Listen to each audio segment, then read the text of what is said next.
Razyortkalarni joylashtirib olgandan keyin har bitta xonani nomini shu burchakka yozib qo'yamiz. Masalan, birinchi varog'imiz bizada prixожа bo'lsa,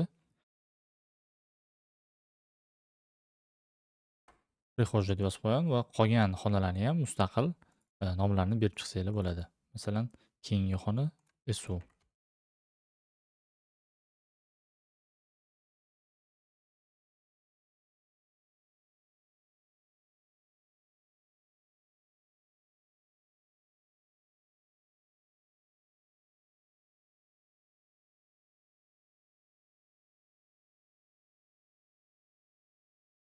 Hamma varaqlarimni nomini to'g'rilab oldim. Endi shablonimizni grafikasini, ya'ni razvertkalar uchun grafikani to'g'rilaymiz. Buning uchun men prixожка emas, balki kuxня-гостиная yoki master spalnyani razvertkasidan foydalanaman. Sababi mana bu yerda bizada karkas qismlari bor. Shularni ham grafikasini o'zgartirilishini ko'rsatib ketishimiz kerak. Demak, poldan boshlaymiz. Polda obyektlarimizni ko'rinishi, rangini to'g'rilaymiz. Birinchi narsa bizda mana parketimizning qirqimi oppoq bo'lib turibdi. Endi biz bu yerda plitka yoki parketda rang bo'yicha ajratmaymiz. Umumiy qilib shablonimizga kiramiz. Перекрытияni topib, так, сечениясini bo'yab qo'yamiz. Сплошная заливка, серый цвет. Okey. Применить, okey. Применить, okey. Shunda menda hamma nimalari bo'yaladi. Перекрытияларimiz сеченияsi. Разделитель помещения berkitib qo'yamiz. Изменить. Линии. Разделитель помещений. Применить, okey. Keyingi qiladigan narsamiz уже осветительный приборlarni olov rangga yoki qizilga bo'yab qo'yamiz. Изменить. Bu yerda birdek hamma осветительный pribor bo'yalgani sababli filtr alohida yasash shart emas. Faqat proyeksiya поверхностida yuzini qo'yamiz.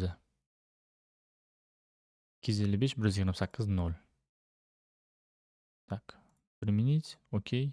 Применить, okey. Keyingi to'g'rilaydigan narsamiz patolog. Bu yerda mana qizuv holatimiz bor. Bizda patolog devor va patolog o'zidan yasalgan va mana bizning ikki qavatli gipsokarton patologimizni ham qirqimi ko'rinib turibdi. Biz buni bitta shtrixovkada umumiy ko'rinadigan qilamiz. Так, qalin liniyalarni yoqamiz vaqtinchalik. Развертки, изменить, filtr kiramiz, добавить deymiz. Создать. Patolog развертки deymiz. Okey. Скрыть неотмеченные видеоdan oldin stenini belgilab olamiz. Ya'ni devor va patolog kerak bizga. Потолки va steni. Bo'ldi. Применить, okey. Hali shart berganimiz yo'q. Patolog развертки qo'shildi. Okey. Okey. Va endi mana bu devorda ishlatayotgan karkasimizni, patolog ishlatayotgan karkasga qaraydigan bo'lsak, bu yerda hozircha hech qanaqa kommentariy yo'q. Shuning uchun buni model bo'limiga patolog deb yozib qo'yamiz. Применить, ya'ni qayerda menda shu karkas ishlatilgan bo'lsa, patolog ichiga kirib ketadi va mana bu yerdagi tipa razmerni ham karkas skobkani ichiga patolog deb yozib qo'yamiz. Ya'ni faqat patologdagi mana bu bort qismlariga ishlatiladi shunda. Okey. Okey. Bu patologimizda bu narsa bor. Model patolog. Ana endi razvertga kiramiz. Изменить, filtr va изменить создать kirib bunga shart belgilaymiz. Model yoki sizlarda pastroq vid ishlatgan bo'lsangiz, gruppa modeli равно patolog. Применить, okey. Va buni qirqimidagi ko'rinishini o'zgartiramiz. Oldi secheniyaga diagonal qo'yamiz, cross.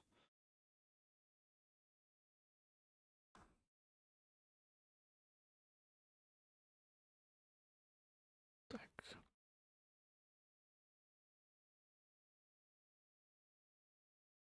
Mana bundan diagonal cross hatch. Rangi turaveradi, orqa foni oppoq turaveradi. Splashная заливка, oq rang. Okey. Применить qildik. Mana bu narsaga применение bo'ldi hozir. Lekin patologimiz belgilanmadi. Shartini bitta tekshiramiz. Patolog steni turibdi, model patolog. Okey, okey va yana okey. Patologimiz ham bo'yalyapti, faqat oldi foni изменить kirib, patolog uchun detalizatsiyani niskiga tushiramiz. Model переопределение grafiki. Patologini topamiz va bu yerda ko'rinishini niskiga tushirib qo'yamiz. Применить. Mana o'shanda patologimiz ham bir xil bo'yaldi. Применить. Okey. Va mana qolgan qismlarimizda ham patologlarimiz avtomatik bo'yalib ketadi. Mana bir xil ko'rinishda. Endi liniyasini qalinligini ancha pasaytirib qo'yishim kerak. Juda ham yo'g'on bo'lib ketishi kerak emas. Filtr. Secheniya liniyalarini ingichka qilib qo'yamiz.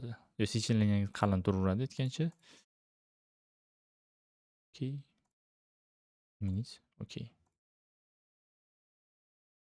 Bitta saqlanib qolamiz. Grafikamizdan ham nastroyga qoldik. Bu yerda o'zini ortiqcha qo'shiladigan narsalar yo'q. Endi ish jarayonida o'zinglarning ishinglardan kelib chiqib yana nimadir qo'shib, kamaytirib ketsanglar bo'ladi. Оформленияларni boshlasak bo'ladi endi razvertkanikini.